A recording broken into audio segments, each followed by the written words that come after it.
नमस्कार मित्रांनो, स्वागत आहे तुमचं माझ्या यूट्यूब चॅनल कोकण एक शापित अशी देवभूमी. आज आपण आलेलो आहे अंबडपाल या गावात.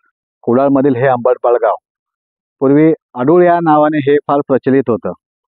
आणि दुसरी गोष्ट म्हणजे पुराणातही या देवीचा उल्लेख आढळतो आपल्याला, की इथून जवळच देवाचा डोंगर म्हणून मच्छिंद्रनाथांची तपोभूमी म्हणून एक देवस्थान आहे. मच्छिंद्रनाथांनी ज्या कलिकेशी युद्ध केलं, ती माता जिथे विश्रांती घ्यायला आली होती, तेच हे ठिकाण. आज आपण ह्या ठिकाणाला भेट देऊ. या माझ्यासोबत.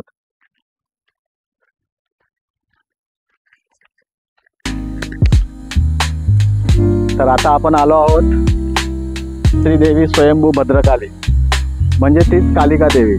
इथे भद्र आणि काली असं दुहेरी उल्लेख केला जातो. या आपण मंदिराचं देवीचं दर्शन घेऊ. मंदिराचं बांधकाम हे फार पुरातन पद्धतीचं, आणि जसं कोकणात मी तुम्हाला म्हटलं 12 बलुत्यांचं जी संकल्पना असते, अगदी त्याच प्रकारे हे देवस्थान आहे.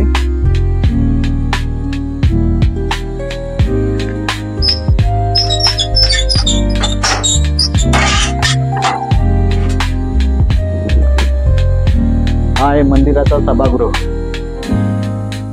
सागवानी पद्धतीचं हे लाकूड आहे आणि त्याचं हे बांधकाम आहे.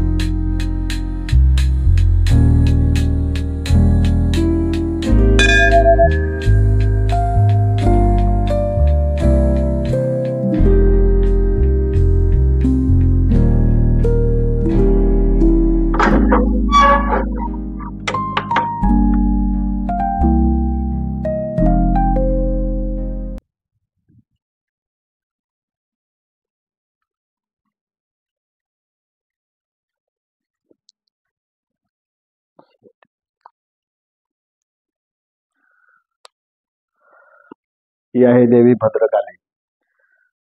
मच्छिंद्रनाथांच्या पुराणामध्ये जे सांगितलेलं, की मच्छिंद्रनाथांनी ज्या कलिकेशी युद्ध केलं, तीच ही भद्रकाली माता.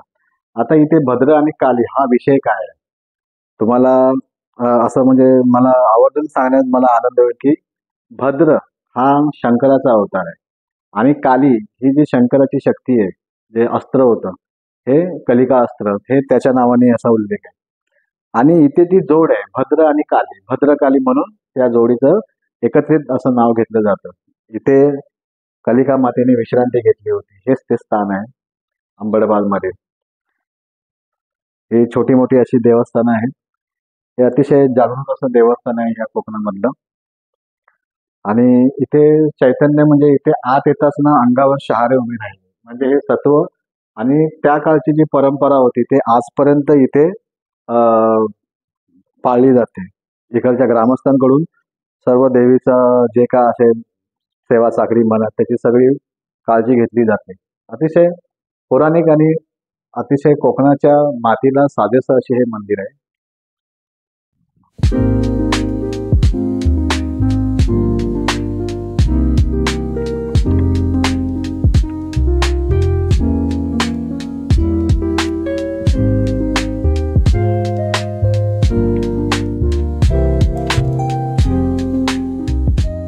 मागेच मी तुम्हाला म्हणालो की मच्छिंद्रनाथ आणि कलिका माता यांच्यात जे युद्ध झालं, आज आपण त्याच म्हणजे देवीला भेट द्यायला आलेलो आहे. अतिशय शांत आणि आजूबाजूचा जर परिसर बघितला तर फार सुंदर आहे आणि मनाला आणि समाधानकारक असं हे वातावरण आहे इकडचं. आज आपण देवीच्या चरणी भेट घेतली, तिला मनोभावे तिचा साष्टांग नमस्कार केला आणि आता आपण पुढच्या मार्गाला निघू. माझा हा एपिसोड तुम्हाला कसा वाटला तुम्ही मला नक्की कळवा.